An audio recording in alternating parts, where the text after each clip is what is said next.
Hello and welcome to Talking Tent, a podcast about movies, TV, and all the content we can possibly consume. I'm Zach. And I'm Irma.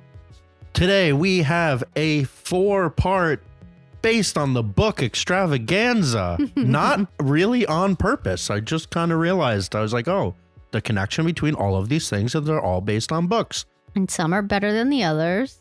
On the TV side, we are talking Apple's new horror drama, The Changeling, the first 3 episodes. We also watched the first 3 episodes of Hulu's surreal drama horror, kind of also. Yeah. The Other Black Girl. First 3 episodes of those. Last night, we watched a delightful rom-com called Love at First Sight that I think we both really liked. So get ready for that talk. I don't know. And then last week, we went to the movie theater on a little date night and saw the movie that Irma's been very much looking forward to and was maybe disappointed by, The Haunting in Venice, Agatha Christie's kind of latest adaptation, although we'll get into why I said kind of in the future. Kenneth Branagh's adaptation of Agatha Christie. Yeah. So we're going to start, as we always do, with some marital bliss. Irma, what we do this week? I had an amazing weekend without you.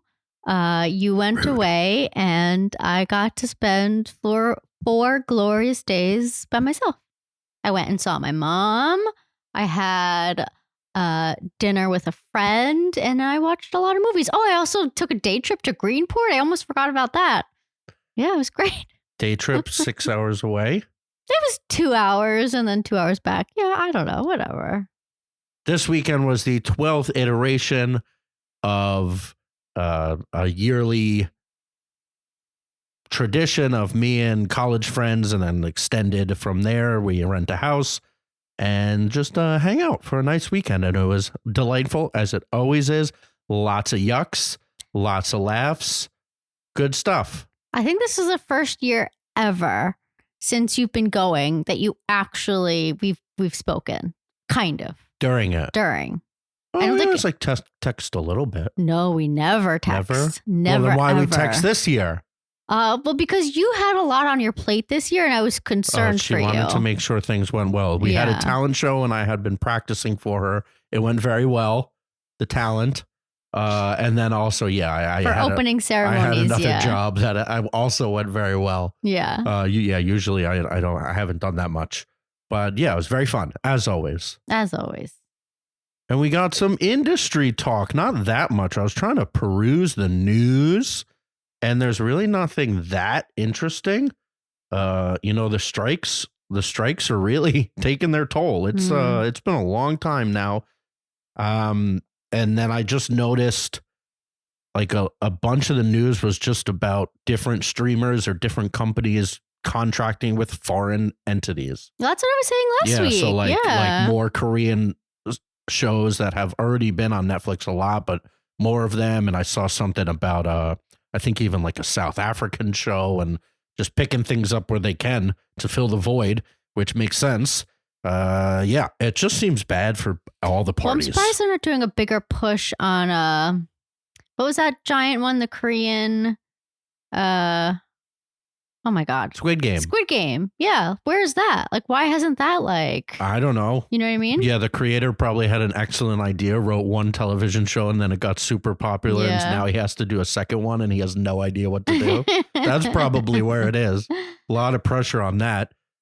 We also had discussed the Toronto and Venice film festivals, but we never talked about really the end of them and what came of it. So TIFF, Toronto, they all gave out a bunch of awards, but American Fiction got the highest award at Toronto. It's written and directed by somebody named Cord Jefferson, starring Jeffrey Wright. I think it's about like a novelist. But this Cord Jefferson has an excellent CV. I'd hire him. This is the his directorial debut, but he was in the writer's room for Watchmen, the show. He was in the writer's room for The Good Place. He was in the writer's room for Master of None, and he was in the writer's room for Station 11. Yeah. So that's just a fantastic start to your career. And then now, he got to make now he got to make an indie flick. So that sounds good. The runner-up was Alexander Payne's new movie that's supposed to be coming out sometime, The Holdovers. We've seen previews Yeah, we saw a trailer for that. I don't think this looks that great. I'm surprised. It's hard to tell with his movies, though. That's true. I'm surprised it's getting a lot of praise. I mean, I'm sure it's good. It just looks like one of those like 90s, just like ain't nothing wrong with that. Yeah, I know, but it just doesn't like feel Dead like Poets Society. Yeah, sounds great. Sure, okay. With like Alexander Payne's sensibilities, and then the midnight showings that they do, often the weird stuff and often the horror stuff. But the winner of that was Dix the Musical, which I also saw a trailer for. Maybe you were not there yet. Yeah, maybe. But it's about twins, long lost twins that find each other, but then it's all a musical. And Bone Yang is in this, right? Yeah. I've heard really good things about this. I can't wait for it to come out. I love this type of stuff. And then on the Venice side, also a lot of awards, but the Golden Lion is their highest award. And that went to Poor Things, the new Yorgos Lanthimos with Emma Stone. And Irma tells me Emma Stone shows a lot of bazungies in it. Yeah, I was actually... That word coming out of Venice, a lot of boobs. I was listening to something the other day, and they gave the full plot of this movie. Don't tell me. But before they said the name of the movie, you know what I mean? So I didn't realize what was happening. And Who did that? That's called them out. It was like an NPR podcast. Wow, don't listen to NPR. Your government funds are being wasted on spoilers. Yeah, and so I was like, wait, that's what this is about? I was just like very annoyed. I mean, I kind of like knew, obviously it was about Emma Stone and everything. I'm not telling you, Christ. But yeah, I'm still really excited for this. I saw a preview for it like recently. Yeah, and I started looking down. So good. There's now just too many trailers that I don't want to see that. Instead of just leaving, I'm just like, I'll hear it. But if you don't actually see the images, it's hard to understand what's happening. So now I just look down. This looks amazing. I truly cannot wait for it. And then last on Industry Talk, our friends who live in Williamsburg always say how they see Jeremy Strong out and about. Turns out he is selling his Williamsburg condo for, I think, 1.8. I think it's something we can afford, right? I wouldn't mind. Yeah, 1.899 million. Yeah, join our Patreon so we can get Jeremy Strong's a 3-bedroom condo in Williamsburg. What kind of secrets do you think are in the closets? I don't know, but he did in the listing pictures put out all of his awards. Is that true? Yeah, and that's how people found out it was his. That's funny. Isn't that funny? Yeah. Anyway, just wanted to shout this out if anyone is looking to buy a condo in Williamsburg. Jeremy Strong is selling his. I mean, I wouldn't be mad to buy it. So, Zach, if you want to make me happy. Yeah, we're going to need some sponsors. We're going to need some sponsors. Gonna need some sponsors. All right. Let's get to the meat, the potatoes, the good stuff. We always start with television. Let's start with television. The Changeling. It's based on a book. Starting off. So The Changeling, The Other Black Girl, and Love at First Sight. Everybody can see. Go watch it. Because we're probably going to spoil, and I'm going to say it's definitely worth your time. All three. You're saying? Well, definitely The Changeling. So The Other Black Girl, I'm not fully convinced. Good, but not great. Yeah. I think The Changeling is definitely great. Although we'll discuss why I'm like a little hesitant with where it could go from here. But anyway, The Changeling is on Apple. It's based on a book by Victor Laval.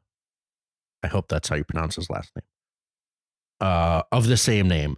And I looked him up. He's written a lot of books, including a book called The Ballad of Black Tom, which is like a retelling of an H.P. Lovecraft story, which is also being developed, although it doesn't have like a home yet. So I think it's, I feel like when you're a successful author, a lot of things are in development. Does he do sci-fi mostly? Or not sci-fi, but like horror, fantasy? Yeah. Horror adjacent. That'd be perfect for Apple. That seems to be what they like developing. Yeah, he wrote a bunch of Sabretooth comics. Like he had a whole run of Sabretooth comics. So yeah, seems like a cool guy. I'm gonna I might look into a few of his books because we should also say he narrates so this show. This is actually the case for 3 out of the 4 of these. Obviously, Agatha Christie is dead, but the author is like, she's not dead to me. The author is fully involved in all of these projects.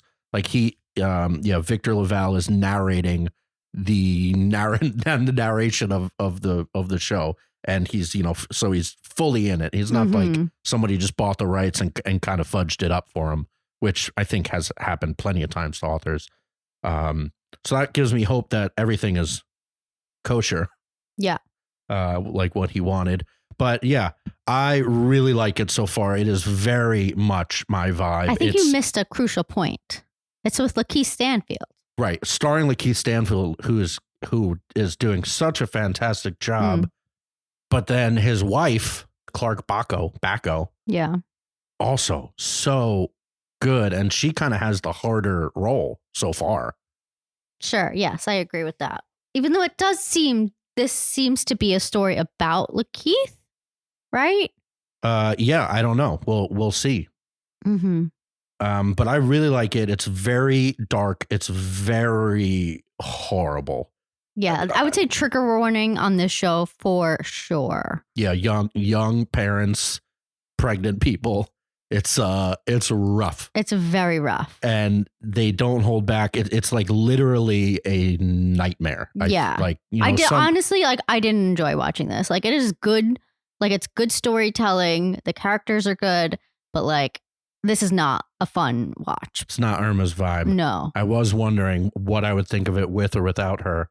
Cause I like, were you worried about me? Well, the parts that get like really rough on the Clark Bacco character, Emmy, like I feel like I would like how crazy it got a little more. And I was thinking like, oh no, don't go back to this because everyone's freaking out probably. Well, no, I even said like a part of the way through, I don't even think anything was happening, but I'm like, I don't feel good about this. Like I was just not enjoying it. I'm just like, Christ, I can't. It's hard. It's a hard watch. It's very dark. Yeah, but it makes you feel something. That's what we love about horror. But it's not even like horror. It's in like nightmare. Yeah, it's like a surreal horror. Like, because a lot of it plays on like dreams and memories and people not knowing the difference between a memory and a dream and vice versa, which I liked that idea and like them playing with that.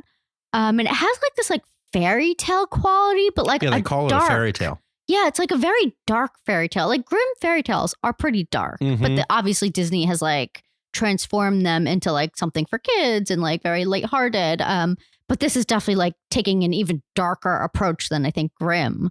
Yeah, I mean, I'm intrigued by all means to see where the story goes. I think they put the first 3 episodes out because those first 3 episodes are clearly connected and they're like their own story in a way. Yeah, it's almost like a prologue. Exactly. A very long prologue. Yeah, I think you're right. I think it is like a prologue to this man's, rest of his journey. Yeah. So I fully recommend it. Now we can get a little spoilery.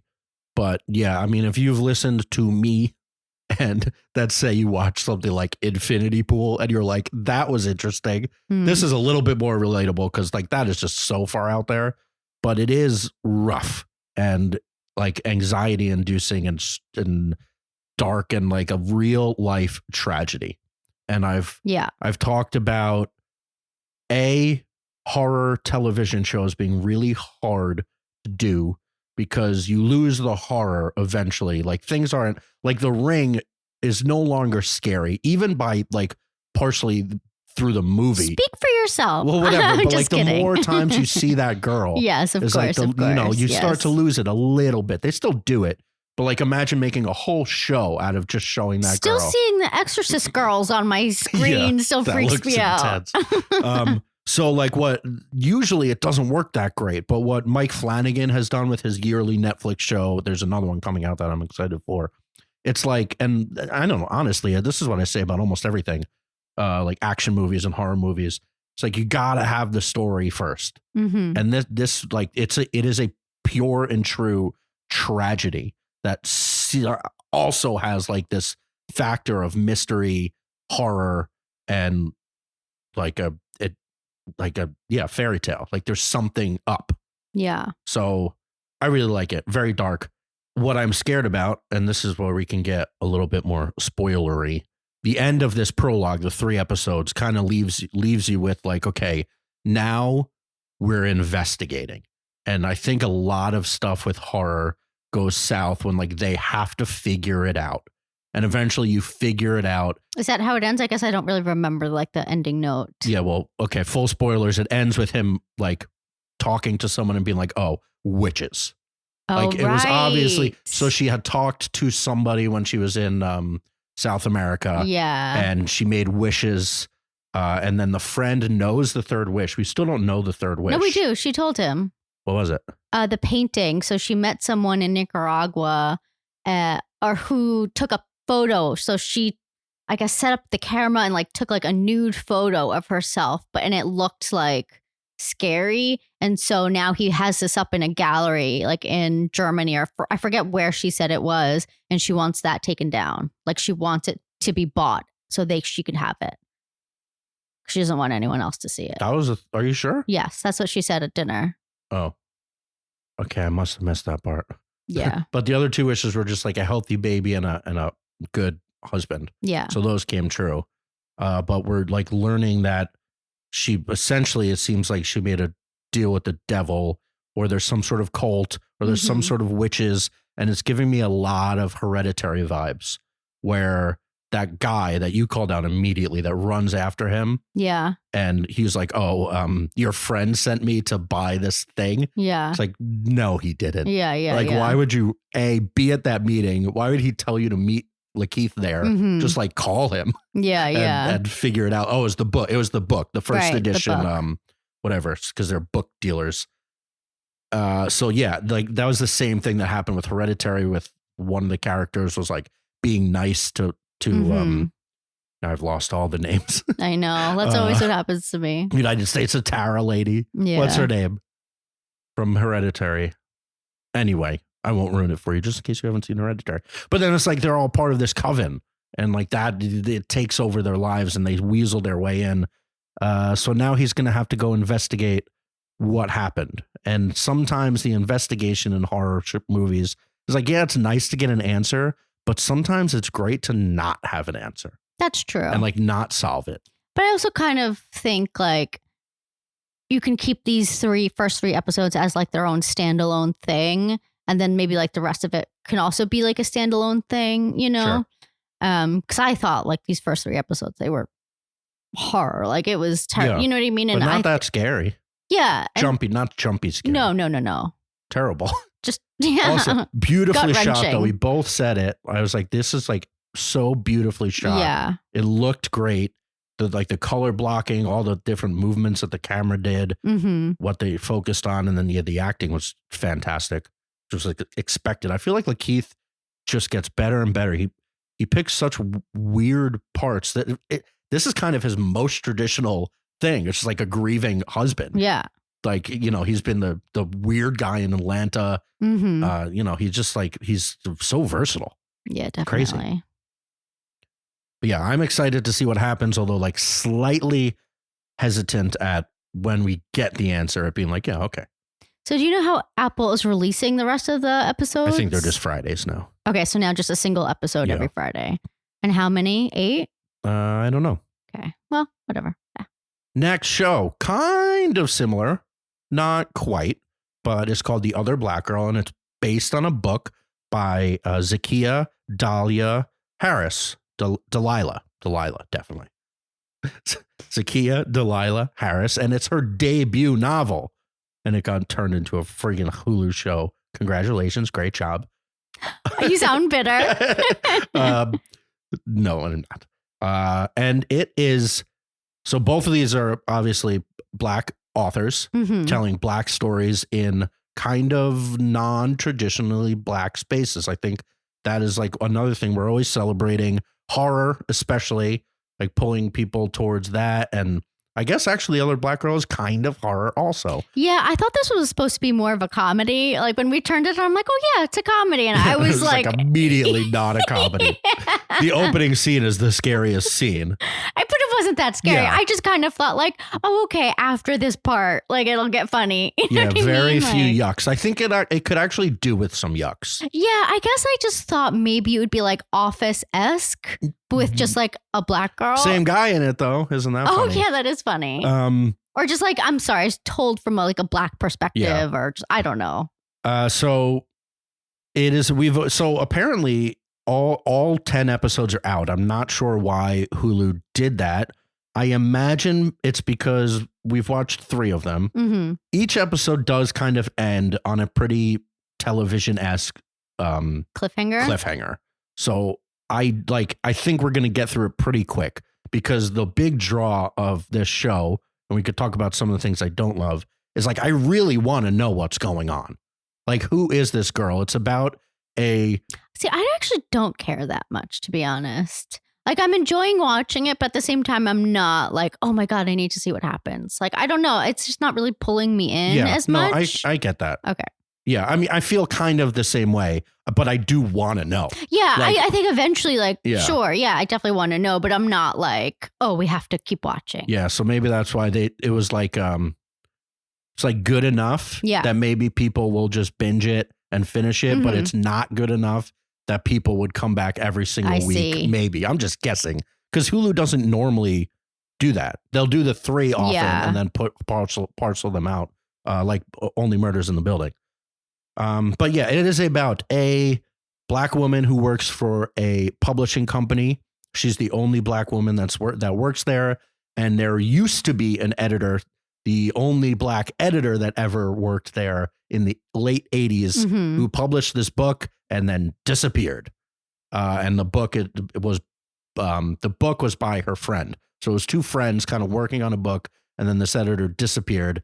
And then the modern times, this girl works there. She loves the book, and a new black girl is hired so that the other black girl sits next to her, and there's something up.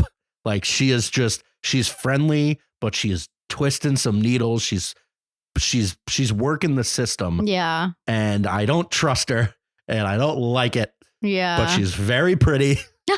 Okay. She's way too skinny. Yeah, she's very small. But like, yeah, so I just want to know what her deal is. And then like there's some weird things. The weirdest thing so far has been her bleeding from her head. Oh. And my initial thoughts, so now full spoilers, is that she is not black. Oh. And like, I don't know how they're going to do that.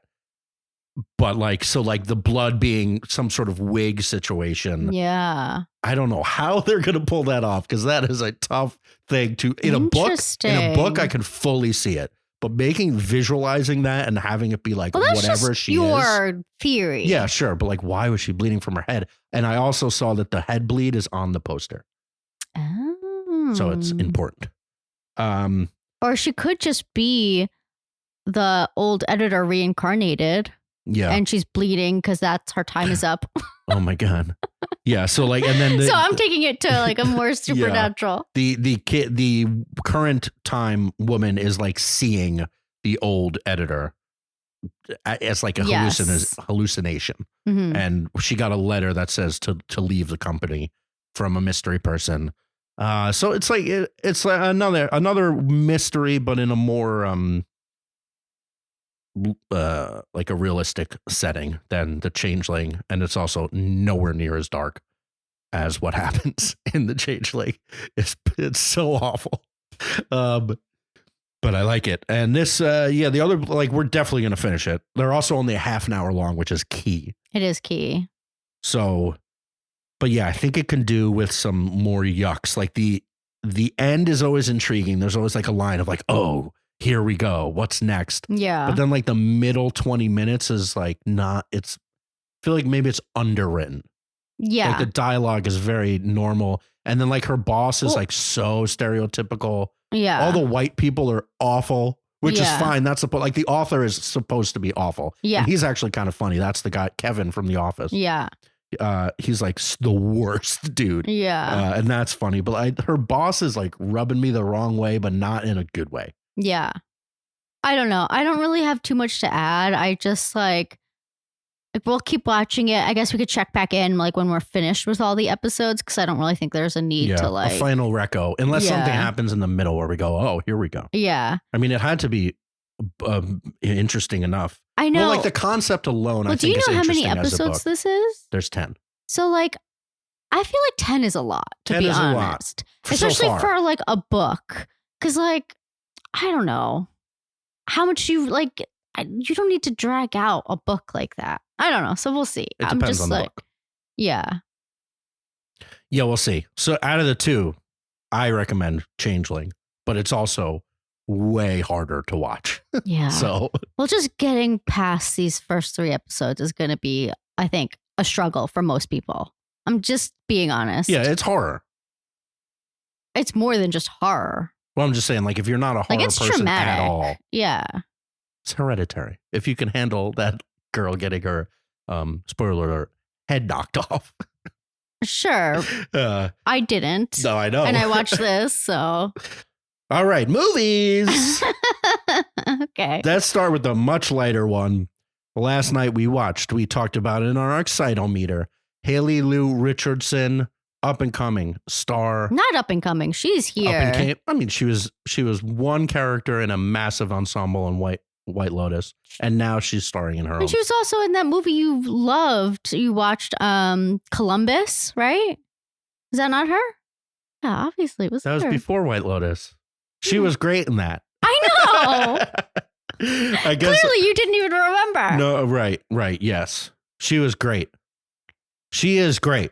It's called A Love at First Sight on Netflix, and also based on a book, as I already mentioned, called the book. It's not the same name. It's called The Statistical Probability of Love at First Sight, and is by Jennifer E. Smith, who also has a lot of books. Yeah, this was honestly delightful. I had the best time watching this movie. I feel like with Netflix, it's really hit or miss, and usually it's kind of a miss unless it's like one of the big directors, you know what I mean? Like who are like putting their movie onto Netflix. But with Haley Lou Richardson, I swear she could have chemistry with like a peanut. Like she is so good. She was really good. I thought it was super clever. Very clever. And the writing was excellent. I can imagine that this book, which was actually early in this author's career, was very well written. And I really liked the statistical stuff that they did. And the narrator, I loved the Jamila Jamil bit. I know. She was great, actually. And I don't normally like her. But you don't? Yeah, she's just, I don't know. She hasn't been in that much. Yeah.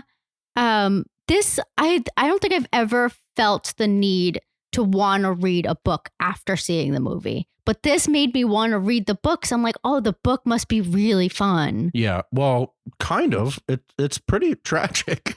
We were crying a lot. I know. We cried a lot, which I wasn't expecting. Yeah. I think midway through this movie, we just started crying and we didn't stop crying. Yeah, it was like super but it effective. Was so good. And like half the time, like I'm not, like sometimes, like this movie was very sentimental, and that has the ability to like kind of turn into cheesy very easily. But this was not cheesy at all. Like this just like really, I don't know, just like hit me. I don't know. It was so good. Yeah, I thought it was super effective in what it was trying to do. It was really clever with all the statistics that the narrator, a lot of times when people develop novels, it's like the hard choice to translate the narration and often what's happening in people's minds in books into a movie or a show. And a lot of the time, like it's kind of a no-no. Don't do narration in screenwriting. But I thought this did a really good job. They made it, I don't know if the book is around Christmas time. I assume it is.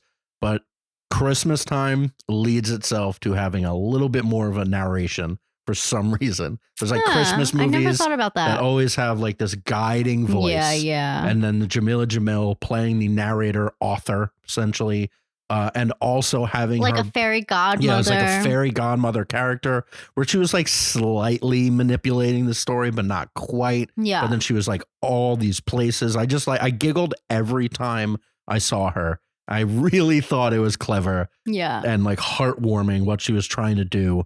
And then, yeah, like the tragedy part of it. Yeah, like what the two leads were going through with Haley Lou Richardson and Ben Hardy, like both honest, interesting storylines that lead to self-discovery. Yes. And like their chemistry was just fantastic. It really was. And I don't know. I really liked it. Yeah. I mean, it's a rom-com. It's not, it's, you know, it is what you think, but it's one of the best examples of this movie I can remember. I fully agree. This, yeah, a rainy day Reminded comes me up. of Love Actually.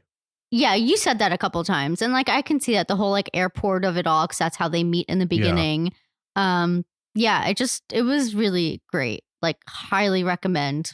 Give it a watch. And I don't even think it's that long. No, it was an hour and a half. Yeah. It's freaking perfect. I know. 45 minutes in, you will start crying. So just, be warned. And finally, we're flying through this, Irma. Short episode. We have like other things to talk about. Yeah, what else you want to talk about? Well, we haven't talked about Ahsoka in a while. Reservation Dogs. Oh, I did mean to add Ahsoka to the list. Oh, well. Do we want to talk? The last episode was good. It reminded me of the movies. That was the point. All right. So on the other side of the coin, I don't know. We'll talk it out. A Haunting in Venice, the latest adaptation of a Agatha Christie book. The book is called Halloween Party, the third installment of Kenneth Branagh's adaptations with Death on the Nile and Orient Express, Murder on an Orient Express. Yeah, it was the first one. I know we watched both of those just at home when they came out. Yes, we did. And then, so I'm trying to think about my expectations of them, but I think this is the worst one. I fully agree. I mean, what was the last one? Not Murder. Nile. Death on the Nile was also really not great. Yeah, but I remember, like, at least it was kind of. It was also very like green screeny. It was pretty, and it was outside, and right because like they went to like those they ruins. weren't. But they actually didn't go to Egypt and do all that stuff. So like, yeah, it was just tough. And also like the whole army hammer of it all. Different movie. No, I understand. Anyway, so A Haunting in Venice. It's like hard for me to talk about this movie because like I really had such high hopes.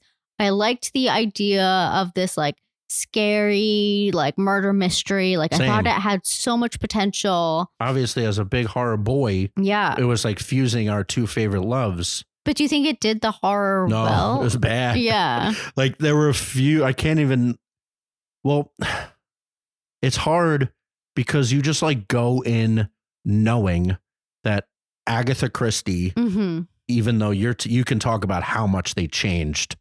But like Agatha Christie goes in writing a story like this, writing it like Scooby-Doo. Like it is not real. Like, well, obviously none of the horror stuff is real. Agatha Christie in general is not like a prolific writer. Well, I'm just saying, like, there's always she's not like so detailed and so, you know what I mean? Like there's like authors that you just like, you can envelop yourself in. Sure. This is meant to be like a quick, snappy, like, I don't know, like read. And it's just like, I don't know. It just feels like kind of like a trash novel in a way. And that's why I kind of like it. No, but I'm just saying, no, I guess I'm describing it wrong, but like. An accessible read. Sure. It's not. That's why it's my favorite. Right. But what I was saying, like I just knew that there's an answer and it's not ghosts, you know? Yeah, no, so me too. And I was curious how they were going to like tell that, you know, like how they were going to explain that, but yeah, I guess they did. Yeah. But then, so I just didn't find really any of the characters that compelling. I think Kenneth Branagh as Hercule Poirot is good. He's best when he's being a little goofy though. And like this got so serious. Yeah. And it was just dark and none of the characters were really compelling. Tina Fey was just bad. She was bad. She was miscast. Yeah, and this was like just not.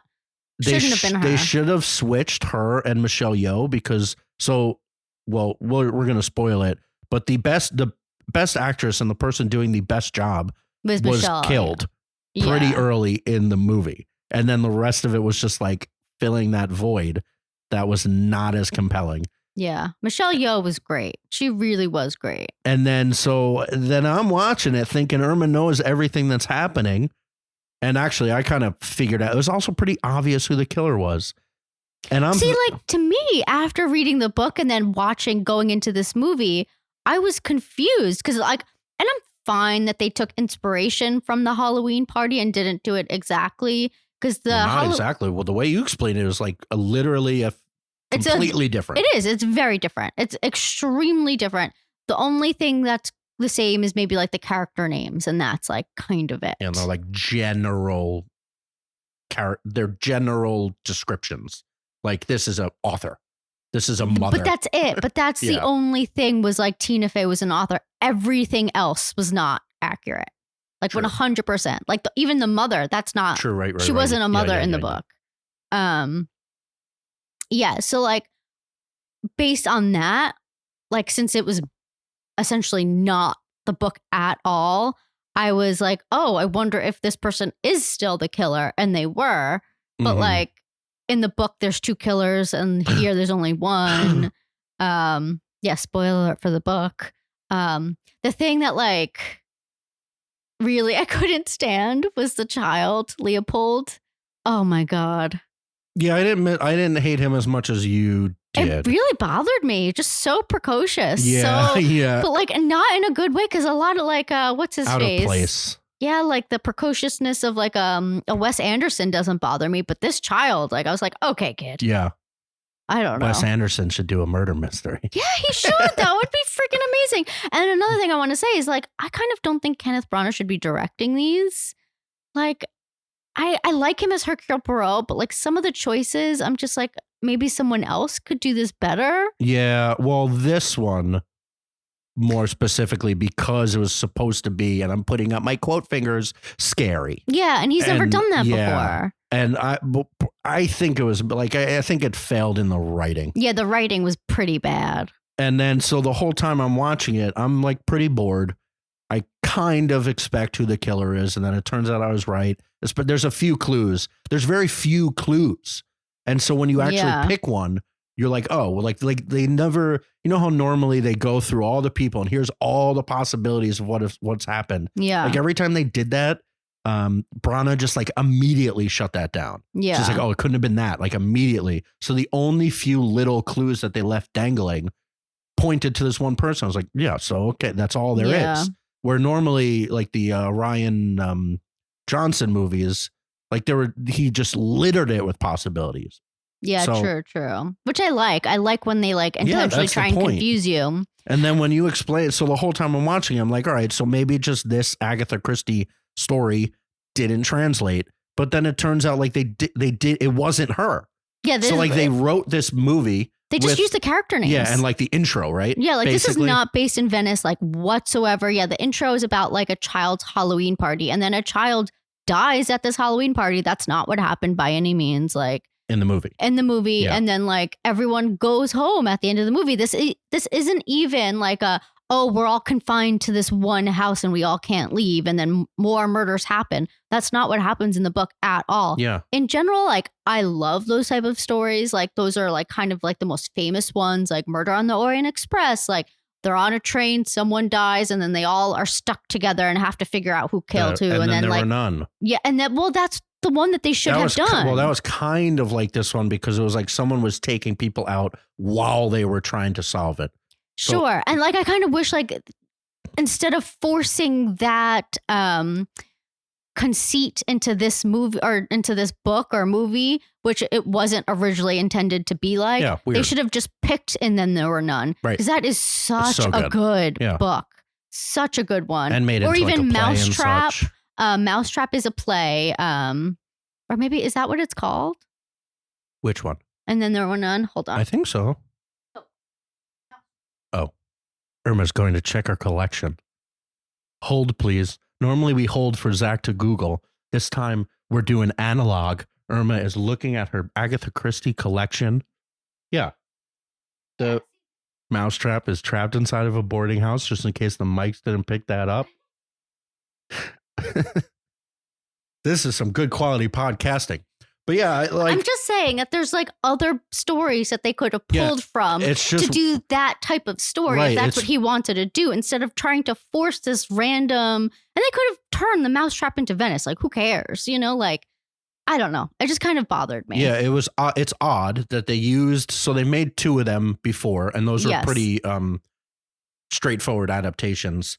And then for some reason on the third one, instead of using one of the 50 stories that they could have used, they used the general idea of Halloween and the kind of general intro to make up their own story, and then it just wasn't as good. Yeah. So why not just use Christie? It's like, she's right there. Just use it. Yeah. It's fine. Exactly. Because also, I think, and then there were none is also kind of scary. Yeah, because, no, but 100% is scary. People. It's so good. And even just the explanation at the end, it's just like so unexpected. And I think that would have lend itself better to like a scary or like a horror type of genre movie. I don't know. Ultimately, I was disappointed. Same. Bored. I doubt Kenneth Branagh's going to be able to make another one of these, right? I mean, this did not make much money. Yeah, well, it's hard to when they start comparing, because the Nile had like all the COVID issues that came out when people were still not going back to the movies. The first one made a decent amount of money. Well, that one made a lot of money. I think this one was technically #1 at the box office It was not. It was The Nun. Still beat it? Yeah. So it was #2, but barely. Yeah, I mean, for our beloved listeners, I wouldn't recommend running out. Wait till it'll probably be on, I don't know, one of the streamers. What has them all? Max? I have no idea. Yeah, it was pretty disappointing. Yeah, I really was disappointed. And I'm a fan. Yeah, big fan, as we discussed. All right, so what are we talking about next week? Next week? I don't even know.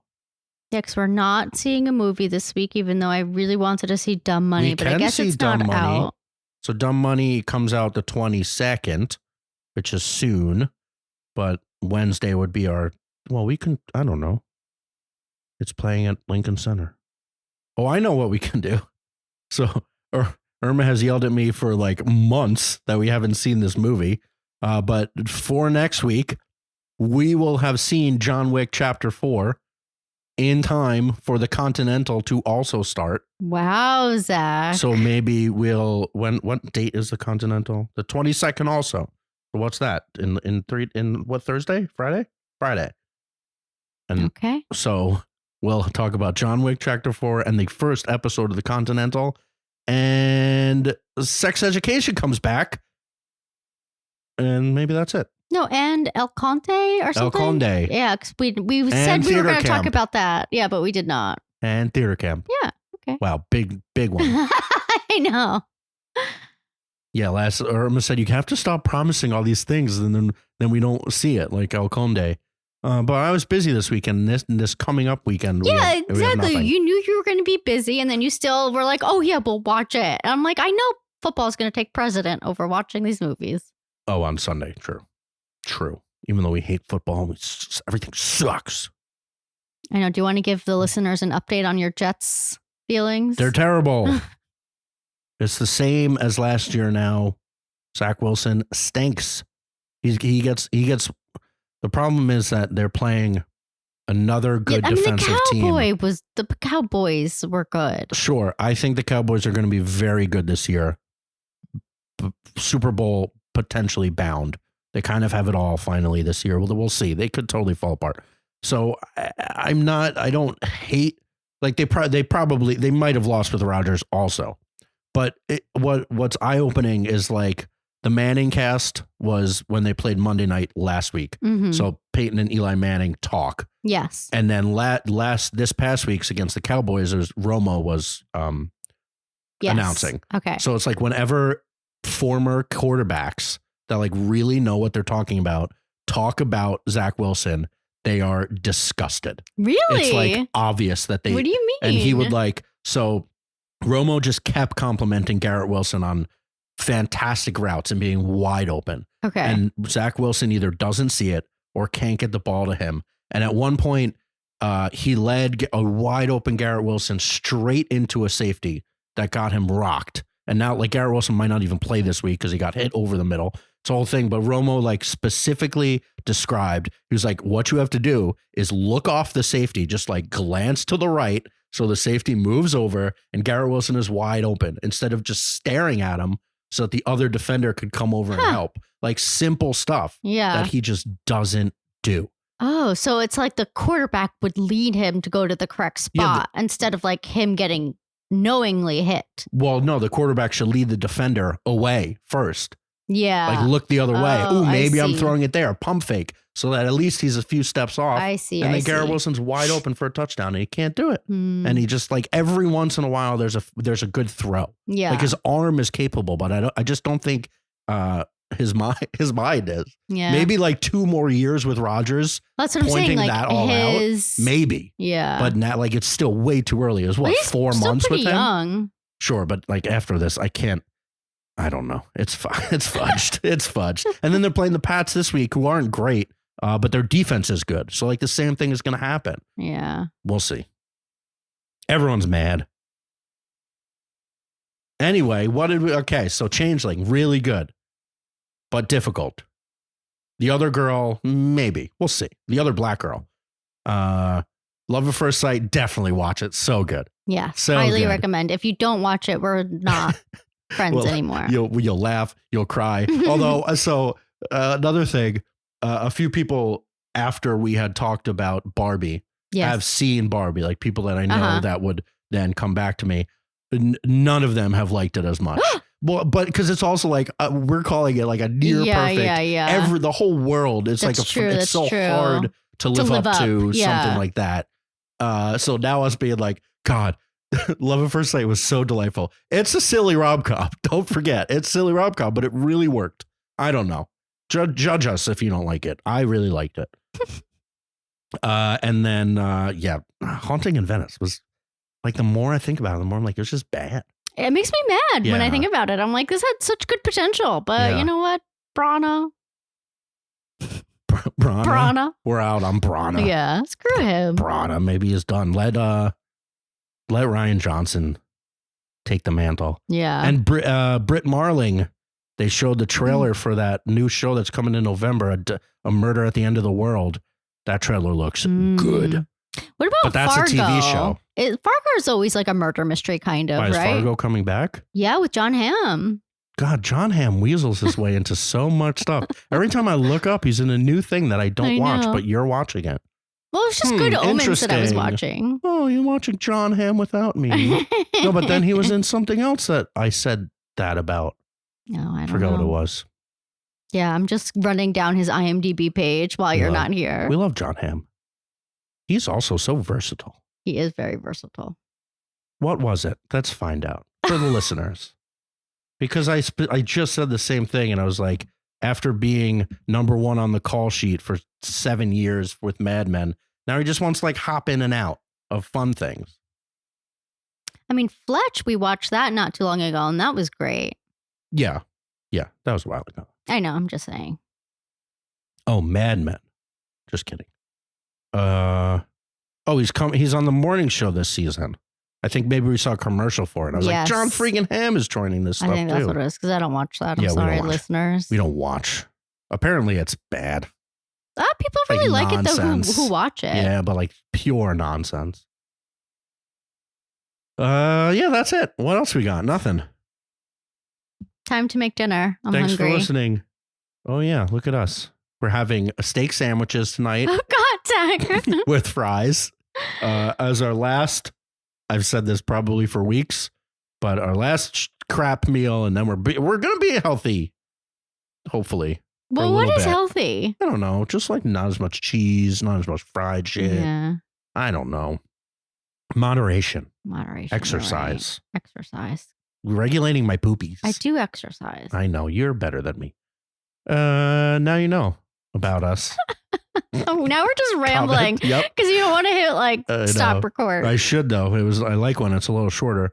Like, comment, subscribe. Do you do all it? Yeah. Follow me on Twitter, TikTok, Instagram, Talk Intent without the G. The Seeing Every Saw series is hopefully maybe coming out tonight. I watched the first one again last night, and I have thoughts. It's maybe not as good as I remembered. Oh, wow. Yeah. I feel big surprise. Are you not as excited for this next Saw as you thought you were? No, I think I'm gonna watch 2 and 3 and remember. It's just like it's just weird. It's yeah, I don't know. Why didn't you save it? I would have watched it with you. Yeah, it's yeah, I don't know. It's just it's like an incomplete thing, but then led to this massive franchise that I think improved on parts of it, but then also dumbed down parts of it. It's like parts of it, the first one really good that could be improved on, but then parts of it were like, they didn't actually have to do this. But it got worse. Anyway. Yeah. Anyway, thank you very much. Thank you to John Welsh for our intro and outro music. And from our living room to yours. What do you want to watch?